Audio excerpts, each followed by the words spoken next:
internacionalismo, la nueva humanidad y otras coartadas. El fantasma que sobrevolaba Europa fue invocado por Marx y Engels en la propia Londres. Sin embargo, fue en la fría y lejana Rusia de los zares donde el espectro se materializó en una espantosa revolución. Esto supone ser importante en grado sumo. La fuerza infrahumana adoptó un dualismo bajo dos formas de vida diferentes, la una materializada en comunismo, la otra espectral pero igualmente presente en algo que difusamente se haría llamar socialismo. Una estará condenada al fracaso como sistema político dictatorial impuesto por la fuerza, otra podrá perpetuarse indefinidamente a través del disimulo y el sigilo. Una estará representada, en principio, por los soviéticos y su sanguinario revolucionismo, que aspirará, sin éxito, a ser permanente, León Trotsky. La otra estará representada por la sociedad fabiana y su pérfido evolucionismo, Charles Darwin y Francis Galton. Este dualismo resultará muy útil para la etapa abierta del siglo XX, la cual se expondrá a lo largo de este libro como el trampolín hacia el momento presente en donde el gobierno mundial y el control absoluto del ser humano, individual y colectivo, físico y psicológico, consciente e inconsciente, es un hecho.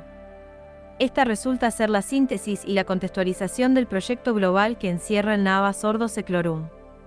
Dicho todo esto, nos consta que es necesario formular una cuestión que desprograme ciertas tendencias viciadas de pensamiento y desbloquee estrecheces mentales que no permitirían avanzar en la lectura de este libro. ¿Quién habló de conspiración? Tras esta breve exposición, es probable que algunos lectores digan en este momento: se trata de una teoría de la conspiración. Unos se lo dirán como mecanismo de descrédito de dicha exposición, y otros se lo dirán para clasificarla dentro de una información que consideran interesante. ¿Por qué? No falla, ante ciertos nombres, ciertos datos, ciertos personajes, un gran porcentaje de lectores modernos piensa en el término conspiración. Lo curioso de todo esto es que en este libro, la palabra conspiración no ha aparecido. Nadie ha dicho nada de una conspiración. Y sin embargo, detractores y seguidores de la llamada teoría de la conspiración habrán catalogado de antemano el contenido de este libro a través de dicho término. Se sabe que es conspiración. Resulta obvio que el moderno identifica algo como teoría de la conspiración. Actualmente se trata de un género literario, de un género documental e incluso una sección periodística que el hombre moderno dice seguir o rechazar. De la misma forma que a uno le gustan las revistas femeninas y a otro las novelas sobre vampiros, a otro le gusta la teoría de la conspiración. De la misma forma que a uno le gusta el canal Historia y a otro los documentales de animales salvajes, a otro le gusta la teoría de la conspiración. De la misma forma que a uno le gusta la información deportiva y a otro la CNN, a otro le gusta la teoría de la conspiración. Este libro no está interesado en esta variedad de gustos de la modernidad. Por nuestra parte, nos limitamos a usar las palabras con un rigor que detractores y seguidores de las teorías de conspiración acostumbran a despreciar. No hablamos ni hablaremos de conspiración porque no hay conspiración. ¿Qué es conspiración? Según la máxima autoridad de la lengua que estamos manejando, es unirse varias personas contra su superior o soberano. Teniendo en cuenta esta definición, el Nava Ordo Seclorum sería lo opuesto a una conspiración. Aquí no hay dos o más sujetos con anhelos subversivos, ni existen pretensiones de alcanzar el poder. No. Aquí hay un único poder desarrollándose sin ningún tipo de oposición, manifestándose tal y como es a lo largo de la historia reciente. Nunca insistiremos lo suficiente en asegurar que la fuerza que articula el Nava Ordo Seclorum es un único poder que ha gobernado al ser humano a lo largo de lo que él llama historia. Solo existe un establishment perpetuándose en una ambición de crecimiento permanente. Por lo tanto, actualmente, no hay posibilidad alguna para una subversión, ni para una oposición, ni muchísimo menos para una conspiración. Es por ello por lo que no usamos esa palabra, porque no se puede ceñir a la realidad que este libro aborda. Y sin embargo, nos consta que algunas lecturas de este libro se harán desde esta perspectiva basada en dicho término. Estas lecturas no nos interesan ni poco, así como las críticas que pueden surgir de ellas, tanto las favorables como las negativas. Los detractores del género conspiratorio seguirán en la comodidad de una concepción del mundo, mitad película de Hollywood, mitad cuento infantil para antes de irse a dormir. Los seguidores del mismo género seguirán culpabilizando a los judíos, a los masones, a los arios, a los norteamericanos, a los ingleses, a los comunistas, a los extraterrestres, y evadiéndose de su responsabilidad humana. Se puede dejar más claro. Nadie tiene la culpa del Naava Sordo Seclorum, ninguna nacionalidad, raza, familia u otro tipo de colectivo puede ejercer de chivo expiatorio de un proceso tremendamente complejo que involucra a cada uno de los seres humanos. Se puede dejar más claro. Nadie conspira nada, solo la propia desidia y pereza del ser humano ganando terreno a la hora de interpretar la verdad de una manera íntegra. Se puede dejar más claro. La única teoría que resulta válida es la que conduce a la práctica de la responsabilidad individual de cada ser humano para con sus semejantes.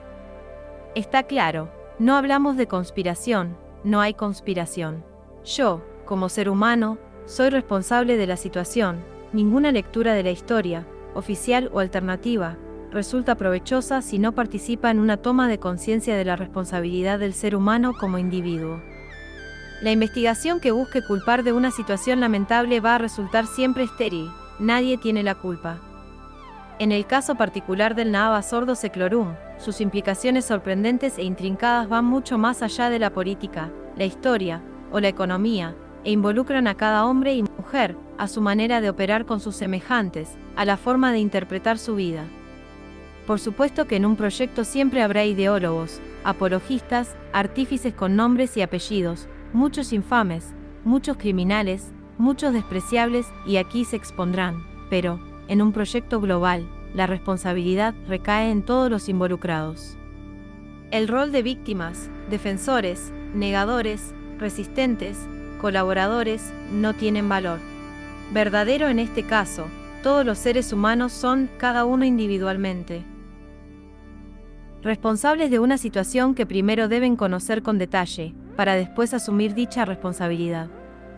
Es el propio ser humano quien está seriamente amenazado. De nada sirve denunciar, pues no habrá autoridad a la cual llevar a los presuntos culpables. De nada sirve juzgar, pues no habrá jurisprudencia competente para este monstruo. De nada sirve gritar un victimismo que solo los verdugos podrán oír. Es cada ser humano individual quien tiene que comprender los reflejos y correspondencias entre lo general y lo particular. El Naava Sordo Seclorum supone la degradación del principio, Dharma, aprovechado por la fuerza infrahumana para establecerse. Es el propio ser humano individual quien debe, sí, verbo deber, comprender su responsabilidad individual, en sánscrito. El término que encerraría esta responsabilidad completándola sería Svadharma. El primer paso para esa toma de responsabilidad es abrir los ojos a lo que nos rodea. Tras ese primer paso, lo primero que se verá será lo más obvio. Se encontrarán una serie de instituciones incuestionables que configuran una forzada y antinatural estructura a nivel político, militar, social, psicológico y económico. Esta estructura resulta ser tan solo la punta del iceberg del Naava Sordo Seclorum, pero también supone ser lo que el ser humano, tras su despertar, tiene como punto de partida desde su percepción individual y actual. El hombre moderno puede encontrar la correspondencia entre el Naava Sordo Seclorum y su vida particular y cotidiana, a través de lo que le rodea en su día a día, su trabajo, su salario, su número de identificación nacional, sus compañeros, sus vacaciones, sus compras, sus problemas, sus fiestas, sus bancos, sus médicos, sus derechos como ciudadano, su crédito hipotecario, su educación, su tiempo libre, su participación electoral, su alimentación, sus partidos políticos, su turismo, absolutamente todo, se refleja en el proyecto global aquí expuesto. Ese punto de partida de la responsabilidad individual para con lo general, supone abrir los ojos a la ordenación mundial que ya en un hecho en el siglo XXI, The New World Order, el nuevo orden mundial. La ordenación política del gobierno mundial, el nuevo orden mundial. El 11 de septiembre de 1991, George H.W. Bush, el que era presidente de los Estados Unidos, proclama: ya hay un nuevo orden a la vista, un nuevo orden mundial.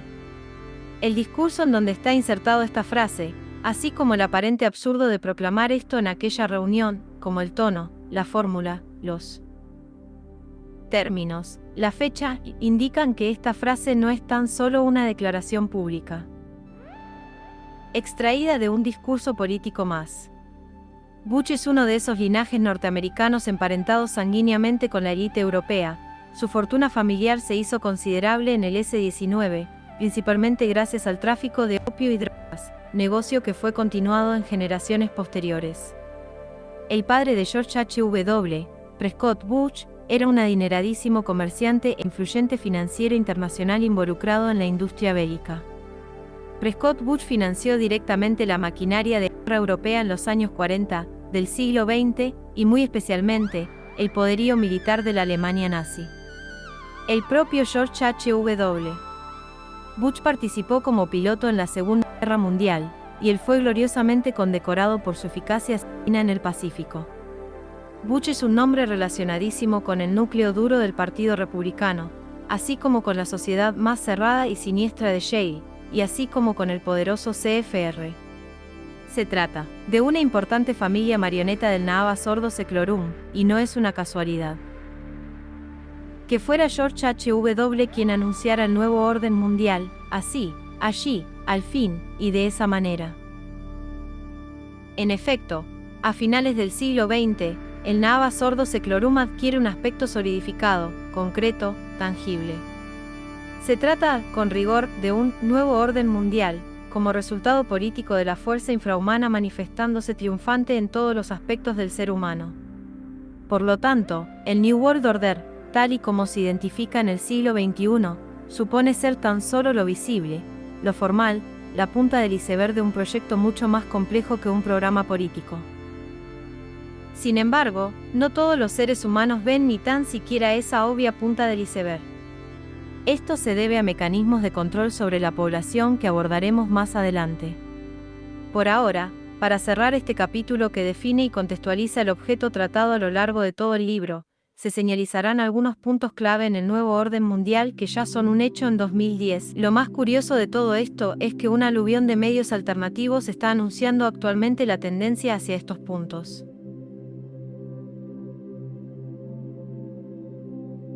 Cuando ya hace 20, 30 o más años que se han llegado a cotas de incontestable éxito. La gran obra de todas las eras no acaba nunca. Está concebida para la perpetuación indefinida, para el eterno perfeccionamiento. No obstante, si el lector quiere tener una visión de un estado avanzado y harto postrero del Naava Sordo Seclorum, basta con que abra los ojos al mundo que le rodea y reflexione en los 7 puntos que aquí se exponen. 1. La centralización de poder. Ya hemos visto que, a nivel político, el Naava Sordo Seclorum se manifiesta como un proceso de centralización de poder, ya visible en el siglo XIX. Ese centro al que tiende a acumularse dicho dominio político es Europa, y por extensión, el satélite del gobierno federal norteamericano. Se trata del llamado Anglo-American Establishment. Lo más terrible de este proceso de centralización de poder es que este parece no tener límite, es decir, cuanto más centralizado está el poder, más poder existe para centralizar. Resulta así de paradójico. Si los grupos financieros europeos ya controlaban el mundo a mitad del siglo XIX, actualmente lo controlan más allá de su totalidad, más allá de su objetivo inicial, más allá de lo que parecería el propio límite de control. Resulta ser así de aterrador. Las naciones y estados soberanos ya cumplieron su papel en este proceso, por lo tanto, su presencia se reduce a la residual utilidad que aún pueden tener para los grupos de poder transnacionales.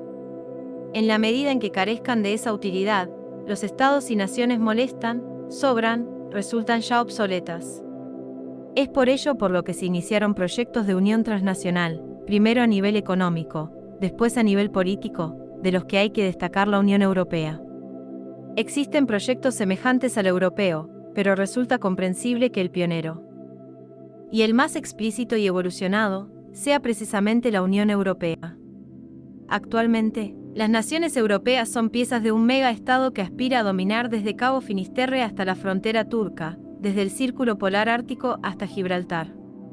Esta Unión Europea contemporánea no es sino el sueño de Napoleón, de la Casa Saxe-Coburg, de Karl Marx, de Adolf Hitler y de los politicuchos de Maastricht, hecho realidad, una superplataforma estatal que domina el continente que ha servido, y sirve, de base de los elitistas linajes, la aristocracia, que articulan el Nava Sordo Seclorum. La tendencia del resto de continentes será esta misma, y todos esos megaestados, a su vez, colaborarán en una centralización global de dicho poder, el loco sueño de la enfermiza ambición aristocrática ya hecho realidad, el gobierno mundial. 2. El gobierno mundial y la fuerza militar única. Esta es la pretensión explícita de los grupos de poder europeos, el gobierno mundial. Ya lo era en el siglo XIX, y lo es hoy en día, solo con una salvedad. La pretensión actual es perpetuar y fortificar dicho gobierno porque el gobierno mundial ya existe. Ya es un hecho. Algunos ciudadanos que oyen hablar del gobierno mundial pueden pensar que se trata de una profecía exagerada para un futuro lejano, y sin embargo, todos ellos nacieron bajo dicho gobierno. Toda la agenda desarrollada en el siglo XIX y XX consiguió por medio de ciertos eventos, principalmente, una centralización de poder en los grupos políticos que conforman el establishment europeo norteamericano. En esta agenda, tuvieron una gran importancia las dos mundiales que devastaron Europa por partida doble en menos de 50 años. La Primera Guerra, la Gran Guerra, tuvo como consecuencia la Sociedad de las Naciones, 1919, el prototipo de lo que tras la Segunda Guerra Mundial se presentaría como ONU, 1945. Si una organización de unión transnacional surge con la, ¿quién controlará dicha organización? Pues los causantes de dicha, las minorías que se lucraron, que obtuvieron poder, que se alimentaron con el horror de la guerra. ¿Es la ONU, por lo tanto, el actual gobierno mundial? Por supuesto que no, la ONU es tan solo una institución, por lo demás, utilísima, al servicio del gobierno mundial. Este usará la institución que él mismo ha creado mientras le sea de utilidad. Si puntualmente le resulta inútil, el mismo gobierno mundial desdeñará la autoridad de la institución para sus propios fines. Esto ya ha ocurrido múltiples veces, la más reciente el 22 de mayo de 2003, con el Consejo de Seguridad de la ONU y la invasión de Irak. Esto nos lleva a un tema estrechamente unido al gobierno mundial, el ejército único. Si ya hay un gobierno mundial, habrá una fuerza militar única. Esto es un hecho desde hace mucho tiempo, pero incontestablemente claro y explícito desde el fin de la Guerra Fría y el colapso soviético. La red militar de la OTAN encabezada por el ejército de Estados Unidos resulta ser la fuerza militar única, incomparable a ninguna otra forma de poder bélico, invencible ni tan siquiera en sueños por otro ejército, y completamente inexpugnable por otra fuerza más o menos militar.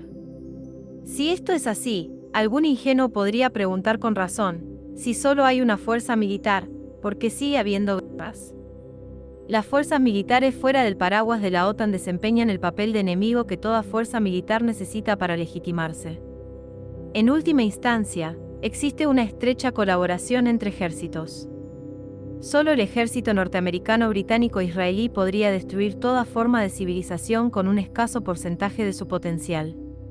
La misma industria bélica que equipa esta maquinaria de horror, se lucra vendiendo los excedentes al resto de ejércitos, nacionales o paramilitares, pertenecientes a la OTAN o al eje del mal, legales o no, los rudimentarios ejércitos nacionales, las diferentes fuerzas armadas del resto de estados, los soldados que sirven a estados soberanos, grupos guerrilleros o rebeldes de todo tipo, harán su trabajo, es decir, la guerra, siempre y cuando su misión sea útil para el interés del gobierno mundial. En otras palabras, si dos colectivos, estados, ejércitos, naciones, razas, grupos religiosos, quieren matarse entre ellos, tendrán que pedir permiso a la fuerza militar única para hacerlo. Si ésta decide que el conflicto es rentable e interesante para su programa, lo que ocurre la mayoría de las veces tratándose de sufrimiento, se declara una guerra. La industria bélica arma a ambos bandos. Los grupos financieros internacionales se interesan por la deuda externa que puede dejar. El conflicto, y las corporaciones transnacionales y ONGs intentan meter los colmillos en el siempre rentable contexto bélico. Solo existe una fuerza, la que se alimenta del negocio de la escenificación bélica que tienen que sufrir, claro está, los pueblos. Todo Estado, ejército o grupo rebelde que se presenta como enemigo, tiene precisamente un papel colaboracionista como enemigo, trabaja en el proyecto global como enemigo. Si esa misma entidad, Estado, ejército, tiene otro tipo de utilidad o supone un tímido atisbo de resistencia, se soborna. Arabia Saudita, casi todos los estados de América del Sur, muchos africanos como Uganda, se golpea, Chile en 1973, Irán en 1979, o directamente se devasta, recientemente Irak, en 2003. No solo eso, en un mundo con una fuerza militar única, no solo habrá guerras, sino que habrá muchas, infernales, y lo peor, inacabables. Con el siglo XXI, se llevó a la exitosa práctica la teoría de la guerra permanente, que ya se conocía bien en Europa, pero que jamás pudo aplicarse completamente. En el siglo XXI, las guerras comienzan, pero no acaban jamás. Se van transformando, se van dividiendo en etapas, en campañas, en episodios narrados por las plataformas de mass media. El ensayo general de esta teoría de la guerra permanente es el conflicto palestino-israelí. Su práctica definitiva fue la invasión de Afganistán en 2020, y ahí siguen, y seguirán, Irak, con una enrevesada guerra que no tiene ninguna aspiración de resolución tras 1 millón de iraquíes muertos, solo mutaciones en conflictos civiles, régimen de terror, y un pueblo acostumbrándose al infierno. En este mundo en guerra permanente, se intentará adoctrinar a la población en un esquizofrénico y obsceno eufemismo: ejército igual a fuerza de paz. Aunque cueste trabajo aceptarlo, esta deforme ecuación está calando socialmente, gracias a los cascos azules de la ONU y al término de ayuda humanitaria. ¿De dónde salen los repartidores de bocadillos de las Naciones Unidas? ¿Dónde se entrenan? ¿Dónde se han formado y quién ha fabricado las armas que portan para no utilizar? Respuesta a todas estas preguntas, de la misma fuerza militar única, la cual sirve a un gobierno mundial que es un hecho, que no es una abstracción, que no es una especulación teórica. ¿Dónde se articula este gobierno? 3. La articulación política mundial a través de grupos privados de poder. Al igual que existe un porcentaje de ciudadanos que niegan estas obviedades, los hay quienes niegan la existencia de grupos cerrados de poder que articulan la agenda política global. Los estados democráticos son estructurados en un bipartidismo controlado por grupos financieros que eligen los candidatos, imponen el programa y pagan las campañas. Los regímenes dictatoriales se sostienen en la medida que suponen ser de utilidad para la perpetuación y fortificación del establishment. Los unos y los otros, los estados democráticos y los dictatoriales, son tan solo piezas de ajedrez en una partida transnacional con el jaque mate a la vista. Estos grupos transnacionales de poder son cerrados, privados y, en la medida de lo posible, secretos. Resultan ser los herederos de aquellas sociedades europeas decimonónicas que vimos con Weishaupt, que se desarrollaron a lo largo de la primera mitad del siglo XX y que hoy se atreven a presentarse como grupos no gubernamentales. La historia de dichas sociedades no interesa tanto como la obviedad de su existencia y poder. Su historia es enrevesada, confusa y contaminada por una malintencionada desinformación. Sin embargo, su existencia y poder son innegables, incluso por ellos mismos. El grupo Bilderberg data de 1954, y se tienen registradas y comprobadas 57 reuniones desde esa fecha. El Club de Roma se formó en 1968 y su membresía incluye las mismas calañas que incluye Bilderberg: nobleza, alta política, cúspide militar e inteligencia, finanzas, directiva corporativista, mass media, ambientalistas, varios. Algunos miembros de estos clubes pertenecen también a la Comisión Trilateral, organismo que incluye a grupos políticos, militares, financieros y corporativistas de Japón, la Unión Europea y Estados Unidos. El núcleo norteamericano de la Comisión Trilateral conforma gran parte del CFR, grupo privado de poder que articula la política exterior de la mayor potencia. militar del planeta. Estas 4 organizaciones con membresía común resultan ser los grupos políticos incontestablemente más importantes de la cúspide del nuevo orden mundial. Así es, estos grupos existieron y existen, y su desmesurado poder exigen que ya no sean secretos, que se tengan que camuflar y que se conozcan. Los lugares, fechas y asistentes de sus reuniones. La esplendorosa hegemonía de la élite global permite que nada de esto sea secreto, que todo se presente de modo explícito, descarado, en las propias narices del ser humano. 4. La acumulación de capital. La consecuencia económica de todos estos puntos es una acumulación de capital que en el siglo XXI alcanza cotas de una obscenidad indigerible. La centralización de poder conlleva una concentración de riquezas aplicable a todos los niveles, continental, continentes riquísimos y continentes pobrísimos, nacional, dentro de un continente, naciones ricas en comparación a otras muy pobres, territorial, dentro de una nación, ciudades ricas y áreas rurales miserables, y social, una minoría riquísima, cada vez más rica, cada vez más reducida, y una masa hundida en la pobreza. Esta situación va muchísimo más allá de cualquier desigualdad, se trata del más efectivo, silencioso y barato medio de genocidio. Se estima que un 2% de la población mundial posee el 50% de la riqueza del planeta. El sistema monetario desarrollado en ese mismo siglo XIX por los mismos grupos financieros europeos ya nombrados se presenta en el siglo XXI como inexpugnable, sólido e incuestionable. Los grupos bancarios adquieren cada año cotas de poder que crecen exponencialmente. Las corporaciones transnacionales acumulan beneficios comparables, incluso superiores, al PIB de muchos estados. La inflación ya se ha convertido en un incuestionable mal necesario. Actualmente la población paga deudas que solo podrán comenzar a cubrirse dentro de 3 generaciones. Los organismos bancarios internacionales dominan un mercado con tendencia a periódicas crisis que petrifican a los seres humanos y fortalecen al mismo sistema bancario. La deuda externa perpetua queda garantizada en todos los estados. Si todos los estados tienen deuda externa, ¿dónde está ese exterior al que todos los gobiernos interiores deben dinero? No está en ninguna parte. Los grupos financieros que crearon este sistema de explotación aseguran su hegemonía a través de esta estafa. 5. La sociedad sin dinero en efectivo, un objetivo, casi cumplido, relacionado con esta acumulación de capital, resulta ser la sociedad sin dinero en efectivo. Esto resultaría ser el éxito definitivo del sistema bancario a nivel social. Muchos ciudadanos pueden opinar que se está lejos de ese éxito, y sin embargo, gran parte de las compras que actualmente realizan, si es que son tan privilegiados de aún tener poder adquisitivo, las realizan a través de sus tarjetas de crédito. Los movimientos monetarios de mayor importancia se llevan a cabo a nivel electrónico, y ya hoy el dinero en efectivo solo existe como medio para residuales movimientos de personas físicas, tomar un café, comprar el periódico, el comercio doméstico, leche, pan, huevos y tráficos clandestinos, principalmente. De estas 3 utilidades del cash, solo la última se presenta como una dificultad para implantar la sociedad sin dinero en efectivo.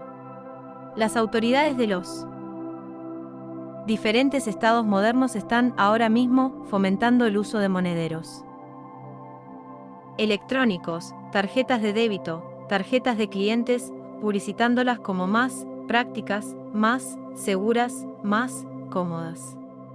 En el nuevo orden mundial, quien tenga la suerte de disponer de dinero, lo hará a través de chips que primeramente se encontrarán en tarjetas siempre presentes en la cartera del ciudadano, y que posteriormente pasarán a estar en el propio cuerpo, en lo más íntimo del ser humano, bajo la piel. Esto nos lleva a otro punto de vital importancia, también de imparable desarrollo actual.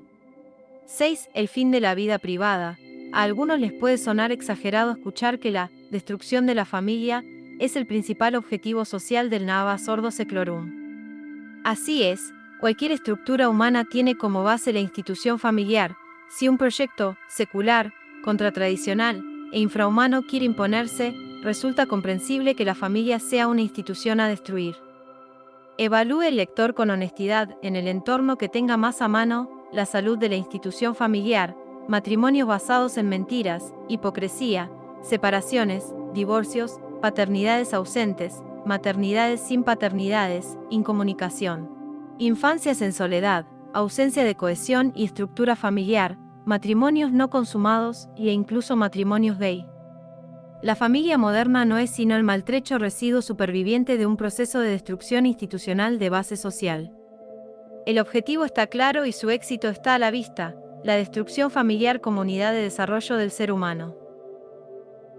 También puede parecer exagerada la situación que Aldous Huxley plantea en su Brave New World: seres humanos gestados y criados lejos de sus padres, con una crianza y educación bajo control del establishment. Esto no es literatura. Los Huxley estaban involucradísimos en grupos de poder elitistas, y conocían las agendas tecnocráticas. Niños criados por el establishment, lejos de sus padres. No es ciencia ficción. En las familias modernas actuales, los padres, los dos, el padre y la madre, necesitan trabajar más de 40 horas semanales. Los niños tienden a entrar en las guarderías y escuelas siendo lactantes, cada vez antes. La escolaridad lleva cada vez más tiempo semanal, tendencia que los padres agradecen porque resuelve su problema de falta de tiempo fuera de la jornada laboral, el tiempo excedente en el hogar. El niño lo pasa solo o mal acompañado. TV, Internet, videojuegos, la educación extraescolar recae en plataformas de más media que cuidan de los niños mientras los padres trabajan. El hogar se convierte así en una plataforma de educación del establishment de alta tecnología, TV digital a la carta, LCD, Internet de alta velocidad, PlayStation, canales temáticos de televisión. Esta exagerada situación es el riguroso presente del mundo moderno, y muy probablemente, en los próximos años se acelerará la tendencia hacia el concepto familiar huxleyano. Esta destrucción de la familia tiene, como manifestación en el terreno social, el fin de la vida privada. Este objetivo también se encuentra actualmente en un estadio harto avanzado. Todo movimiento físico internacional queda registrado en megabases de datos de control migratorio. Todo movimiento económico está registrado por los mecanismos de control del sistema bancario, tarjetas de créditos, cuentas. Los censos poblacionales se perfeccionan con registros electrónicos de huella digital. Toda comunicación interpersonal, tanto telefónica como por email, es susceptible de ser espiada a través de los medios que controlan las diferentes plataformas de comunicación, corporaciones telefónicas, servidores de Internet, Google. Todo movimiento dentro de las metrópolis modernas es ya, hoy, actualmente, registrado por sistemas de cámaras cada vez más sofisticados. Todo comercio, hospital, ministerio, universidad están vigilados por personal. Videocámaras y escáneres que se ocupan de nuestra seguridad. Todo trabajador corporativista está siempre localizado gracias a dispositivos de telefonía móvil operativos las 24 horas del día. Toda región del globo puede ser mapeada vía satélite a tiempo real. Los pasos aeroportuarios se blindan con escáneres del iris del ojo. Los ojos son el espejo del alma, con escáneres biométricos de la fisonomía del rostro. La cara es el espejo del alma, y escáneres de rayos X que literalmente desnudan al hombre moderno. El cuerpo es una tumba para el alma. Actualmente, el fin de la vida pública solo requiere integrar los medios de control en el mismo cuerpo del ser humano a través de chips biotecnológicos que ya existen, que ya están probados, y que ya están operando. ¿Otra exageración, también? No, otra realidad del presente. Chips CEFID ya han sido testados en familias voluntarias.